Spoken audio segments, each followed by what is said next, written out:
I'm Frank Molinar, and I'm blessed and honored to be your superintendent here in White Settlement.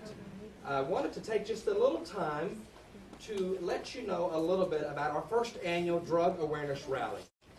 I've been very fortunate, as I've mentioned, and blessed to let you know that I have been in our community as a teacher for 22 years, and actually went to school here in the mid-'80s. So I've spent a lot of time in my desire is always to do what's best for your children and our children.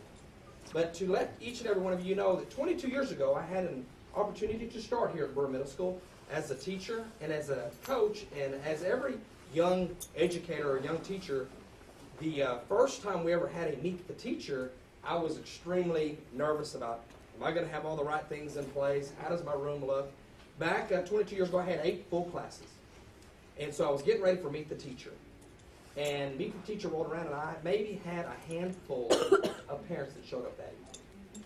So through the journey, once that occurred to me, I really thought about it. It was prior to having children, and now I'm very fortunate to have 2 children that are in our school district. But through the years, I also had an opportunity to lead the campus at Liberty Elementary, which is right down the road here. And I see a lot of familiar faces from Liberty. But I know as the instructional leader, as the building principal, meet the teacher, you better get there early, because you'd have to park 5 blocks away. And as the principal at Liberty, the minute we opened the doors, I spent a lot of time visiting with parents, talking to parents, listening to their dreams and their hopes for their children and for the young men and the young ladies of our community. And the reason why I tell you that is because then when I was at Liberty, my little boy was a kindergartner, and I too had some of those same expectations of a great education, and I still do.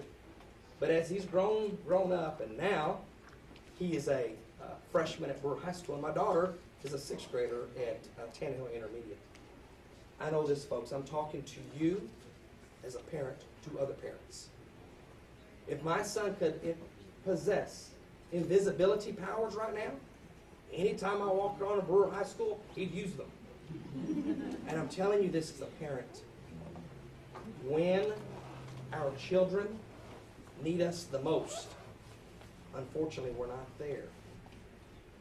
When our children talk to you about, Mom, don't worry about, I'm okay now. And I'm not here to preach, but I am here to share my heart with you.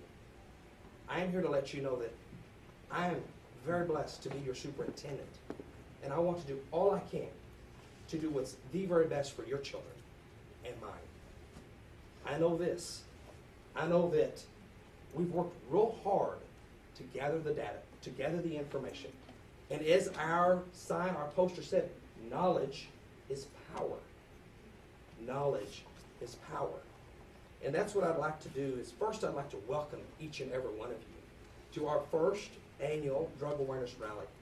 I want to thank you for coming out during your busy schedules and also coming out on this cold night. I'd also like to let each and every one of you know, last February, our Drug and Alcohol Task Force began meeting to discuss concerns of our community and to develop goals for our school district regarding the prevention of drugs and alcohol that are used, unfortunately, by our students. We acknowledge that we do have students that use drugs and alcohol, unfortunately. We also believe that it is imperative, and I want to say that again, it is imperative that we bring this issue to the forefront to educate our children, our students, our staff, our wonderful parents, and our community about what is happening. We must be informed about what our kids are using and how drugs and alcohol affect them, and how we can help our children to avoid drugs and alcohol in order that we give every child the best opportunity for a great future and to lead productive lives. Now at this time what I'd like to do is, if you are a member of the Drug and Alcohol Task Force, would you please stand? If you've been on the Drug and Alcohol Task Force. And Matt, let's give them a round of applause, please. Folks, these individuals, they've spent many, many hours working and coordinating Red Ribbon Week for our students, developing goals for the district, and I'd like to thank them for their commitment to the well-being and safety of our children. I'd also at this time like to introduce our wonderful school board who has supported us in this very, very important endeavor. And what I'd like to do is I did see Miss Melissa Brown. Melissa, would you stand and please be recognized? Melissa's one of our school board members. If we can give her a round of applause. Also to Amanda Sanchez is right here in the back. Please give Amanda a round of applause. Appreciate you tonight. I do want to, one of the worst things one of my worst nightmares is forgetting one of our board members. Randy Armstrong is our board president. Danny Knowles was here earlier and he had to step out, but Danny was here as well. John Bradley. Is John here? And Raymond Patterson. Coach Ben Davis. Coach is recovering 11, doing much better, but he's doing well. But I want to thank y'all very much for supporting us in this great endeavor. I appreciate that. Now, you should have a copy of the PowerPoint that gives the topics that we'll be discussing this evening. Ms. Coyle, is that? No, sorry about that. No. Oh, okay. But if you need a sheet for notes, then just let me know. Raise your hand and I'll give it to you. Okay. Sorry about that. Okay. Raise your hand if you need something to write with, and Ms. Coyle will be able to. Those of you, I don't know if you've had an opportunity to meet Ms. Coyle, but does everyone? You probably get to hear about once a week. Desiree Coyle is the voice of White Summit Independent School District. I want to also, Miss Eva Valenzuela, would you please come up here for just a second? Or did you want to mention to the audience if anyone needs? This is Eva Valenzuela. She's one of our teachers at Liberty Elementary, and she's going to visit with us a little bit to see if there was anyone in here that needs translation. I'd do that, but I'm afraid I'd get in trouble. So, please. Estamos de este lado, si gustan que les vaya traduciendo simultáneamente o a la hora de hacer preguntas, con mucho gusto estamos de este lado si gustan venir a sentarse. Thank you so much. Thank you so much. In order to best use our time, I ask that you write down any and all questions, folks, and we'll have an opportunity at the end of the presentation to answer them. Now, folks, if you have specific concerns about your child, we want to have the time at the end to speak with you individually. So does everyone have paper and a pen if they need it? I also would like to recognize one other person in the audience, and that is a very near friend of mine that has always supported us in this community, and that's Mr. Charles Levine. Charles, would you raise your hand and be acknowledged? Thank you very much. Folks, if you would please welcome members of the Recovery Resource Council, Roseanne Rosales, Meredith Moore, and Linda Clark. And at this time, let's give them another call. They are from Recovery Resource Council, and they will be giving our presentation this evening. That's all you Thank you. My name is Roseanne Rosales, like you mentioned, and this is Meredith and Ms. Clark. Our agency kind of does a lot of education out in the community, in our schools. We have two departments, and we work in the education department. We just go to different schools, community centers, rec centers, churches, and just talk about the dangers of drugs and how to live healthy. Our other department kind of does clinical, and they do assessments and referrals for any adult or youth who might have problems with drugs or alcohol, and they can kind of help them get into the right program to help with their addictions. Ms. Clark does love and laundry groups in different schools and different community centers as well. Today we kind of want to focus on, knowing the new trends of drugs that are out there and how to best talk with our children about drugs. Uncover this now. Oh, fell asleep. Sorry. A Parent and Caregiver's Guide. Bert and Ernie love to weave. Sorry, can y'all see that? Did y'all notice that? Yes. Yeah. I just want to kind of warn all of you, this PowerPoint is one dancing classes. So there are going to be some images on here that you may not want your children to see, like how to hide drugs, things like that. And we're just going to go ahead and throw it out there and let you know that it is on here. It's not something that we generally show youth that we work with, but we wanted to go ahead and let you all know that, so you can make that decision whether or not you want your child to stay in here and see it, or if you would like them to go somewhere else at this time before we begin. So it's up to you, but just to give you the warning on that. Yes. Oh, sorry. All right. Prevention is the key to addressing substance abuse. Among youth, parents are 50% of the prevention. I wish I could say, oh, don't worry about it, guys. The school will handle it, but we can't. 50% of it is at home. There's only so much school, your community, your churches, outside agencies can do. 50% of it is at home, so it's important for you to know the who's, what's, whens, where's, and whys. Statistically, most youth that choose not to try drugs do so to prevent disappointing their parents. Did you guys know that? No. I know. Who would have thought? But that is the main reason why students don't use drugs. So it's really important for you to talk to your children about drugs as well. Is communication about drugs and alcohol consistent, timely, and appropriate? Are you asking the right questions? One thing that I'd like to mention during my parenting groups is if you do not talk to your children about drugs, who do you think that they're hearing getting their drug information from? Friends, that's right. And do you think that they're going to tell them the dangers of drugs or like the good things about drugs? That's right. For example, I had one student, I asked them, tell me what facts you know about ecstasy. And they'll say, oh, it's the sex drug. It makes you feel good and tingly and all this stuff. Okay, what are some of the dangers? What did your friends tell you? You feel like crap the next day. That's all they know. When really, as parents and caregivers, we need to let them know that your body temperature could go up to 102 to 105. It dehydrates you when mixed with alcohol. It gets quicker. Those effects go quicker. You can overdose on it. It causes permanent damage. See, the facts about drugs is what they're not hearing from their friends. So it's important that you have that talk with them.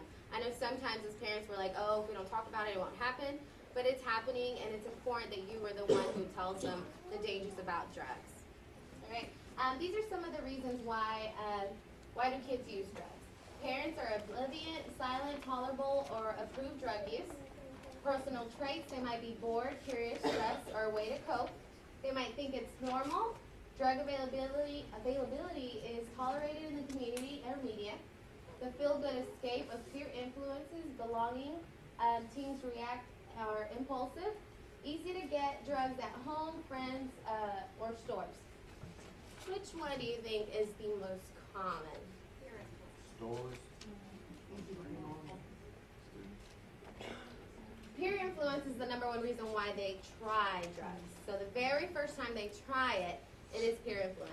The number one reason why they stay addicted to drugs is because it becomes a coping mechanism. Miss Linda will talk about that in just a minute, but it's usually to fix their problems. So, oh, I had a crappy day, I'm going to get high. Oh, my mom's on my case, I'm going to go smoke a J. You know, they start using it to fix their problems. Don't see the harm in it is also the number one reason, but that really needs to be updated, sorry. If we can increase their perception and harm, we can decrease the use. Parents are the anti-drug. It starts at home. There's going to be some clips of paraphernalia and some of the objects they might use to hide it or use it in. This is a highlighter that opens, marker, sorry, I have the highlighter, that opens and turns into a drug pipe. It's very easy for them to hide. And throughout this presentation, you might think, oh, I'm going to have to turn into an investigator. But that's not kind of what I'm asking you for. You know, don't jump on everything, but it is our part as parents to know what's going on, what's out there, and to be aware of.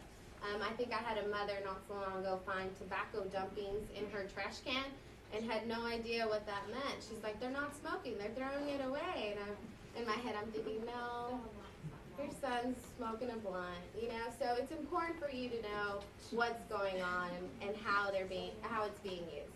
I'll talk about that term in a little bit.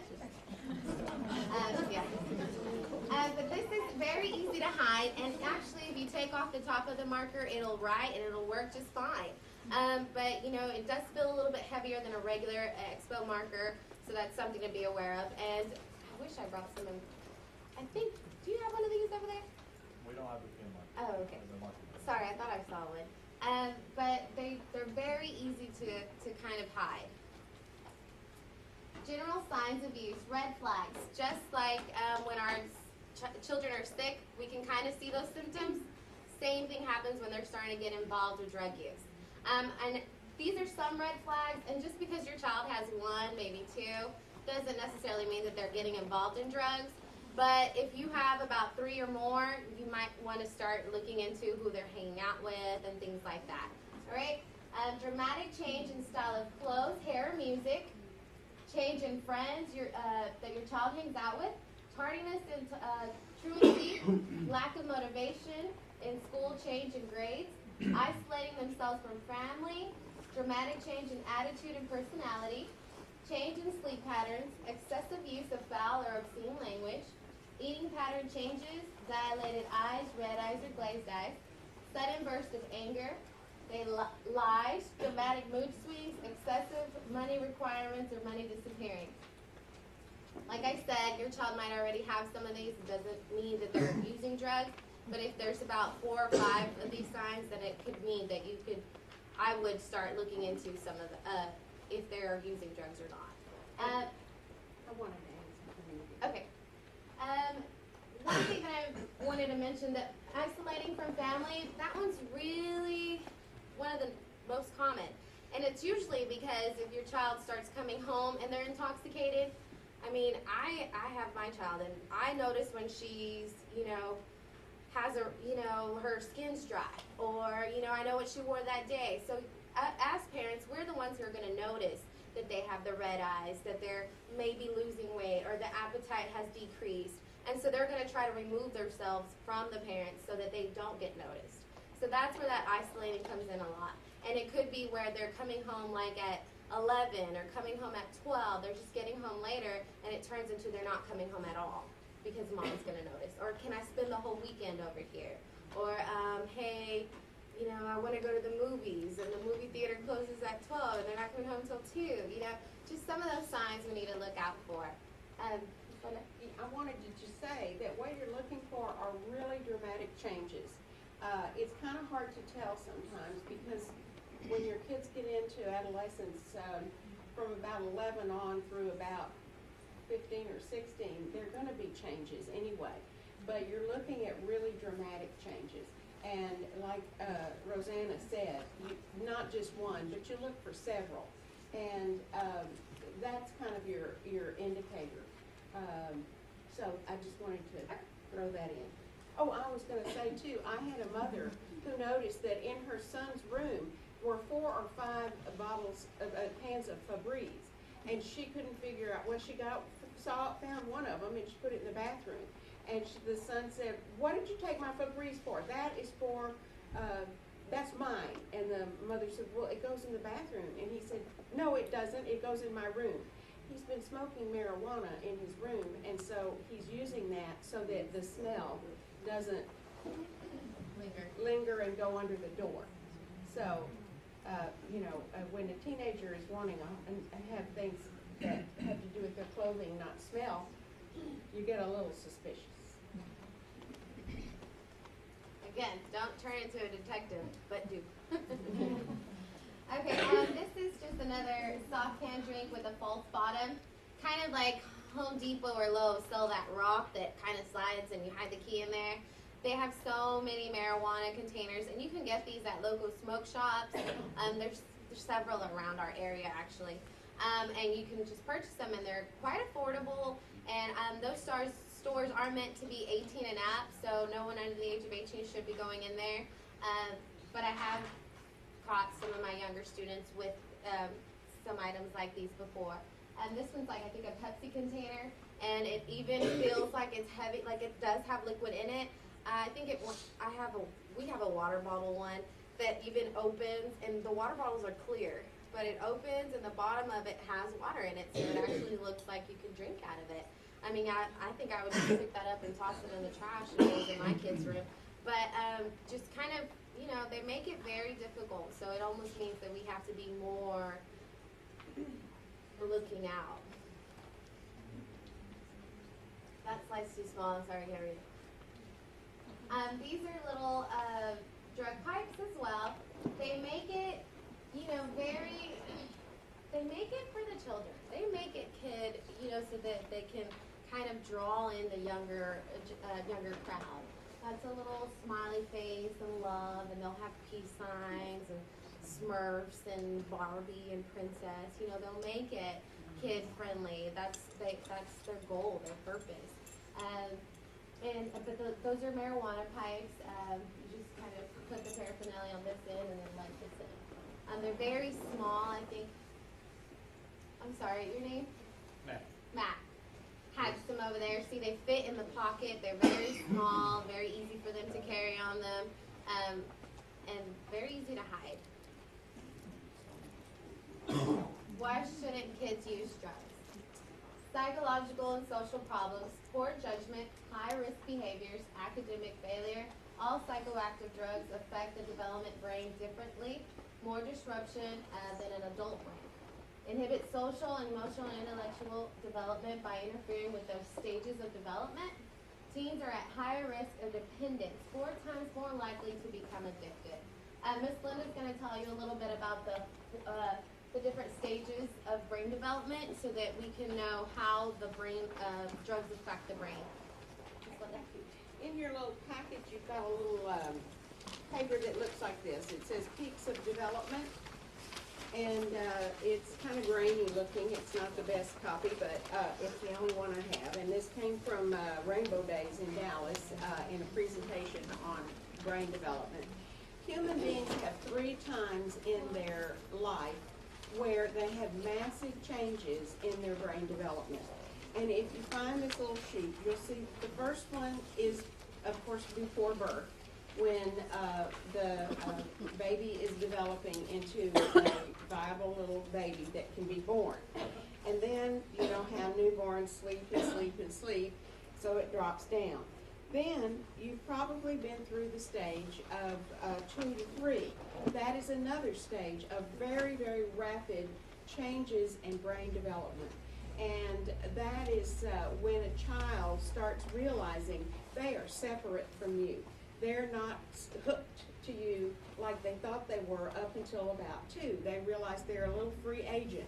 And so that's when they want to do stuff themselves. Their language develops, their ability, physical abilities develop. I have a little grandson who just turned 3, and it has been amazing, much more than when I watched my son, because I guess I was so busy with worrying about if I was doing my parenting right. But being able to step back, and every week he's different. His language is progressing. Everything is just so rapid. So we want to make sure that they're well taken care of and getting nutritious food and all of that. Now, sometimes they'll stop eating and won't want to eat because they're growing. And prior to their growing, they usually get really, really hungry. So they get a little chunky and they eat and eat and eat. And then when they are growing through that growth spurt, they don't really want to eat that much. So trust them to know about their own hunger. Now, as you see from the chart, that stage goes down gradually till they get about 6 years old. And then between 6 to about 11, things are pretty smooth. That's when they're in elementary school. They learn lots of information. They learn lots of facts. They learn lots of stuff. Some of it's reinforced. Some of it is not. And then you notice a dip right there about age 11. Sometimes it's before that. Sometimes it's a little after that. But it's in that general vicinity because a peak of development happens within a time frame, and it has to happen within that time frame. If it doesn't, then there are problems, and you have to get some help to move your child along. But the body does these things automatically. And around 11, that's about 5th grade, you may have noticed, or you may notice, if you have 5th graders, that they get sort of weird. They get clumsy. They can't remember stuff. They forget to close the cabinets. They go and it's kind of like when you get to be my age. And you walk in the room and you can't remember what you were there for. And you open the refrigerator and you go, what am I doing in here? Why is the remote to the TV in the refrigerator? Oh my gosh. You know, so they get a little goofy. And the reason is this. There is a reason. See, they think they're going crazy, but they're afraid to ask you for fear that you might say, yeah, kind of been wondering about that. You've been acting really weird. Well, what's happening in their brain is pruning. It's like a tree. And you know how if you have a tree and it's got dead branches in there or things are growing the wrong way, you go in and you prune it, or you get somebody who knows about trees to prune it. And so that's what the brain does automatically. It prunes out all those neuronal connections or those branches that the brain is putting out because they haven't been. I would recommend that you put prescription pills and treat them like if they were a gun. You wouldn't just keep it in the bathroom and behind the medicine cabinet. You would hide that, okay? So put it somewhere secure where you are only aware of where it's at. Of course, if it's something that your child needs to carry on them, then that's different. But you know, we can't just keep it behind a medicine cabinet bathroom anymore. Guests can come over, a friend's friend could come over and take one. You know, that's very, very dangerous. So make sure that you are properly taking care of these prescribed prescriptions. It's very, very dangerous. Do you want to add something on that? I just want to encourage all of you, you know, these are our children and we want to believe that we can trust them because we have raised them and we have taught them right. But don't be naive with this stuff. It is a huge problem right now. Kids are going around, they will pay good money to get prescription medication. Kids will even not take their own medication so they can go and sell them to someone else. So if you have a child who is medicated and you are noticing that they're not acting like they should be if they were taking their medication, I would look into it. Make sure they are taking it and not putting it in their pocket, walking out the door, because they will do that to make some money. And their friends, if they find out that they're taking it, their friends will start pressuring them. So just don't be naive with it. Stay on top of it. And a lot of Lock your prescription drugs up. And a lot of times they think they know what they're taking. I work in the alternative schools, and I had a kid say, "Oh, we were taking, you know, something over the counter," or they thought they were taking Xanax. It ended up being Oxycontin, like a whole different drug, more dangerous drug. It's just they don't know what they're taking. They're just buying these pills and taking it, and it's very, very dangerous. And like I mentioned, they're getting them from home. So lock up your prescriptions like if they were a gun. Like that's the best kind of way I want you to think of it. It's just as dangerous. You wouldn't just leave it laying out anywhere. Yes? Do you see a lot of abuse of ADHD drugs? Yes, absolutely. Yes. Can I say something else? I work in a pharmacy, and we get all the time for drug recalls of drugs being stolen. So now even prescription drugs you might want to watch out for, that they can be laced with who knows what, or it may not even be the drug that it is. We get it all the time for drugs being stolen off from trucks. Thank you for Quite a sharing bit. that. Yeah, it's scary. All right. Yes. My name's Paul Shockey. I actually work with the ladies that are doing the presentation, but I do it on the OSAR side, which means I do the screenings and assessments that come in from the adolescents and the adults that have a problem with all of these things. 40% of the cases that we have coming in right now are due to prescription drugs. Vicodin, Loratab, Xanax, and Valium. And they are using their sister's drug or their mom's or their grandmother's or somebody's like that. And it's causing problems, and they're coming in because CPS is involved or law enforcement is involved. So when they're talking prescription drugs, they're talking about things that you go to the emergency room and say, "Oh, my shoulder's hurting." And they say, "Oh, here, take some Vicodin, take some Loratab." They're sending them home. The kids are using them, the adults are using them. And that's the type of prescription drugs they're talking about. They're not talking about just the porcine and things like that. They're actually talking about things, if you go to the doctor's office, don't think twice about, "Oh, they're going to give you some hydrocodone." That's what they're abusing when they talk about prescription. They're not just talking about the other things. Yes. Right. Thank you. All right. So parent caregivers, what to do? Model positive behavior. Talk to our kids. Reward good behavior. Teach refusal skills. Educate ourselves. Listen to our kids, and know the who, what, when, wheres. Offer alternative activities. If you have any questions, we can stay a little late and answer them. Also, if you want more information or would like more information, we have some business cards out here that we can give you. And you're more than welcome to even come to the agency tour. We have a Sharing our secrets, which tells you a little bit more about our agency, and we can hook you up with the right people. Okay. And I'm going to spend a little time talking about how do you talk to your kids about drugs. We provided you with 2 or 3 little guides on how do you talk to your kids about drugs. So I'm not going to go over everything that's in there, but I did not reproduce this one, Parent Talk Kit, Tips for Talking and What to Say to Prevent Drugs and Alcohol Abuse. It's from the Medicine Abuse Project, and it's the same one of some of the other handouts, the fact sheet on prescription drugs. It's the same place. So you can Google that and you can download that, and it's right up here at the top. It's the Medicine Abuse Project, the partnership at drugfree.org. Go to the partnership at drugfree.org. They have so many wonderful things. They have about the adolescent brain. They have how to get along with your teenagers, how to deal with what's going on. It is a wonderful website to go to. But what I want to say is that when you, and here we included a time to talk kit. And it's in black and white, but it's from the Partnership for a Drug-Free America. And it's in your little handout that we gave you. So I also included this little brochure that I think is real important. It's called Growing Up Drug-Free. And we have to reproduce it because this was put out by the federal government and the Department of Education.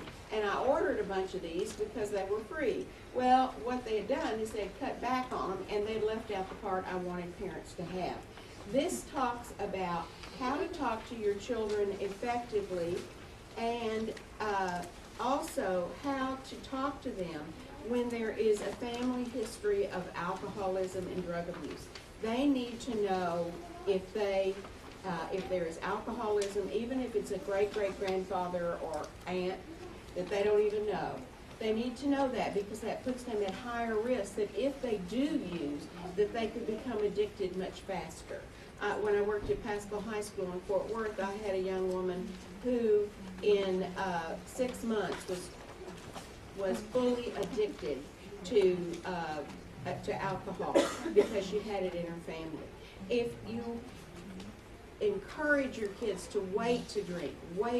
There's a reason why we don't want them drinking until they're at age 21. It's because of their brain development. And so encourage them. Say, what is the harm in waiting? Because we want you to be everything you were created to be. And if you use, you may miss that opportunity. So they need to know about alcoholism and drug abuse in their families. Here's helping kids to say no, but there's also then the thing that I like so much about this is it talks about what to talk to your kids about at different ages and stages. Preschoolers, it's never too early to start. Preschoolers, you start with the concepts of dangerous and safe and dangerous, healthy and unhealthy. And then as they start getting older, there are more and more things that you can start talking to them about so that it's an ongoing conversation and it's not like this scary subject that sometimes we think it has to be. And so that they know what's going on and they know the effects. Because like we said, the research shows that if you are the one who talks to the kids about it, you will be the one they will feel safe coming to. And if you are the one, there's a 50% chance less that they will not use because they don't want to disappoint you. And they know what your stand is. And your stand needs to be no tolerance for use of alcohol, other drugs, or tobacco products in the home. And so as you're starting a conversation,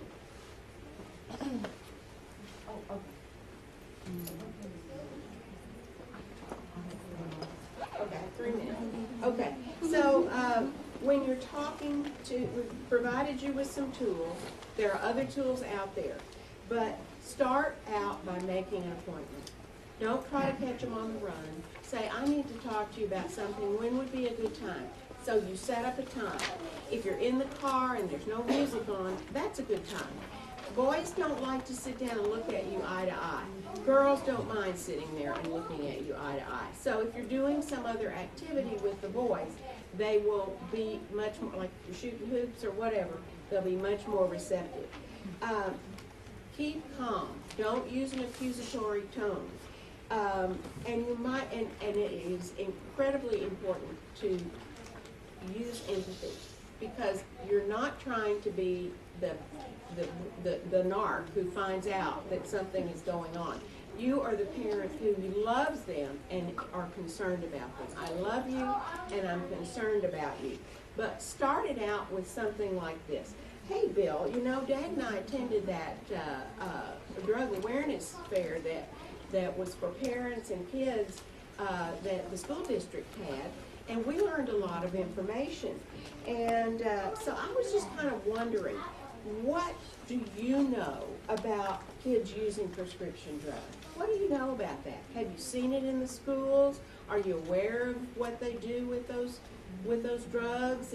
And so you wonder, and you say, I was wondering. So you ask for their opinion first. What do you think is going on? What have you seen?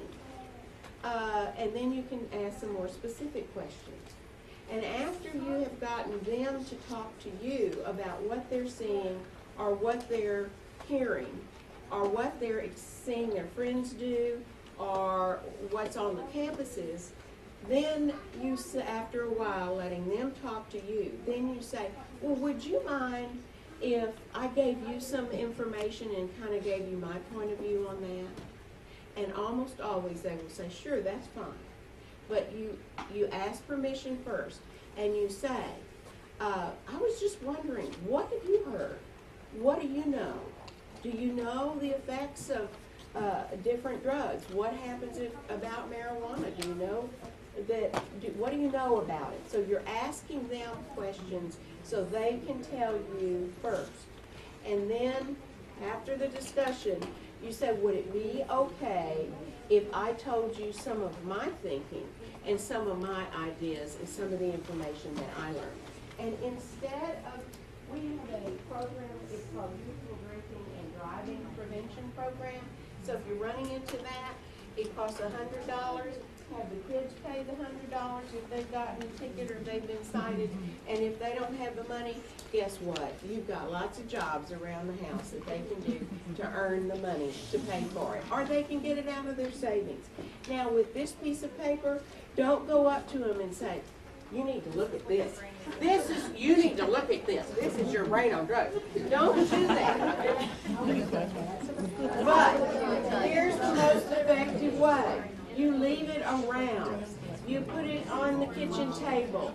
You know, and then they find it and they start, or if one parent said, I left it in the back seat of my car, and my kids got in the back seat, and they started looking at it, and they said, Mom, have you seen this? And she said, oh, I left that in the back seat. And if the instructions on your copies are on the back about it. But let them discover it. I think look at it. One of my parents said she left it under where the TV remote goes. Leave it right there. As soon as they pick it up, they'll see it. And the picture, the color kind of draws them to it anyways. And once they read it's about drugs, I mean, that little tactic that she gives out works almost every time. And she's like, I could have never got them to read about marijuana. All I had to do was leave it somewhere. Sure enough, they read it. I'm sorry. That may be a little obvious. Yeah, a little too obvious. Just leave it somewhere, almost where they're not supposed to. After they've seen it, you can force it on the refrigerator, but. Now, do you guys have any questions? Do you have any questions about any of the drugs we talked about, or even some drugs that we haven't talked about, or anything about the presentation? This is the time. I do, Yes. of course. I know y'all. No, you're fine. On the way that the brain develops, for kids that have, obviously I have kids with ADHD, do drugs affect them in different ways? Now, the kids that have ADHD, their brains aren't working quite right. And anyway, because they're, That's not what I would use, but go ahead. well, they're not. I mean, they're not charged, they're not firing at the right time. So the medication causes their brains to fire at the right time. Probably, yeah. So if they use drugs, it would obviously hurt their brain. Yeah. So that In wouldn't be addition wise. to other. Yeah, that would not be wise. It could really sabotage all of that. Okay. Okay. Any I other? just have one question. My question is just real quick. Do you guys teach the which passages or give this information to the children in any classes? Yes, we do it. We do it age appropriate. We do teach different curriculums for that child. Certain drugs we talk about in our curriculum, such as gateway drugs, and in my curriculum, which is more for an older adolescent who's maybe already getting into some trouble, we'll talk about heavier drug use. Okay. And Meredith, she does the life skills, and so they're the 3 gateway drugs, which are alcohol, tobacco, and marijuana. Yes. Plus the skills they need, the refusal skills, the communication skills. Yeah, that's for all the kids in all the schools. Yes. If they think adults are stupid, will it even soak in when you talk to them? You have to become educated. You can't just because they think you're stupid, you don't have to, you know you're not. You go ahead and do what you feel you need to do. But if you, like I said, invite them to tell you first and then say, could I share some of my ideas? And you can drug test your kids. You can say to your middle school kids, I'm going to start drug testing you. But Mom, you know I don't do drugs. That's stupid. Well, I know you don't do drugs. And that's what I want, why I want to drug test you. Because I want to do it randomly and you won't know when it's going to be. So that your friends, if you come across this and they are, you know, and it's at parties and so forth, and they say, why aren't you having some drinks or having some whatever? You said, my mom drug tests me. She does it randomly, and I don't know when it's going to be, so I just can't risk that. So you might even want to work out a contract, but with them. And if you want to see how to do a contract, there is one on that medicine project and drug free. And you'll be surprised how many times we think they're not listening and they really are. I mean, I have some kids who are like, in my class, I'm like, they don't care what I'm saying. And then I see them 2 months later, Rosanna, do you remember me from school? You talked about da-da-da. And I'm like, yeah, I remember you. I didn't think you were listening. I don't think you were listening. But they do remember. So it's, it'll never hurt to tell them anyway. It's your job to That's educate right. them. It And really is. As Rosanna was saying, and Miss Linda, we have to educate ourselves. You think about it and you're trying to talk to your child and say, don't you do drugs, you're not going to succeed. Okay, you haven't really told me what it does to my body. You haven't really told me what can really happen. You haven't showed me what will happen. Instead of, if you're going to be grounded, I'm going to kick you out of this house. If you disobey me, you do those drugs, you're out. Show them, talk to them, sit down with them. Learn it Teach them. yourself. Learn as much as you can yourself. The internet has it all. What do you do if they do test positive? If they test positive, then I would bring them you can bring them to Recovery Resource Council. And we can do an assessment on them. And if you don't want to drug test them at home, you can get those kits at the drugstore. But if you don't want to, we do drug testing. Free to go? Yes, it is free, and if you have a child that is under 18 years of age, a parent or guardian is required to come with them and is required to be in the room with them. So that you need to know that you can't just bring them and drop them off the next room. Yes, yes. You have a question? Yeah, I go to high school and a lot of my friends failed in surgery or whatever. And I get like athletes on school and they're like, oh, you can get out of your system 3 days, just pee a lot. Drink a lot of water and pee a lot. And I'm like, no. But like, yeah, like there's ways that you can get out of your system. And if you like suspect a friend, you can like go to them after they get done hanging out with them. I'm so glad you're here, and she's tried that. That is so great. I didn't hear that. Yeah, she gets a door prize. It's really good to hear that part of it. I didn't She's hear it. absolutely right. Tell 'em I what have she some said. students who are on probation and they continue to smoke weed or marijuana, and they do so because there are some over-the-counter pills that they can take. Or really popular is that Surgel jelly to make jam with. They mix it with cranberry juice and they drink it and it clears their system, their urine. It dilutes it. That's what it does. And yes, but Does it actually get out of your system? no, it just dilutes it for that time. But you do not tell them, what she said was, if you know your A certain child friend. has been hanging around with a certain friend that you know has been using, that's when you drug test your own child. And don't tell them when it's gonna be. Like, oh, it's gonna be every Monday, or it's every Saturday, you know, it's a surprise. It's a surprise. That's what it said.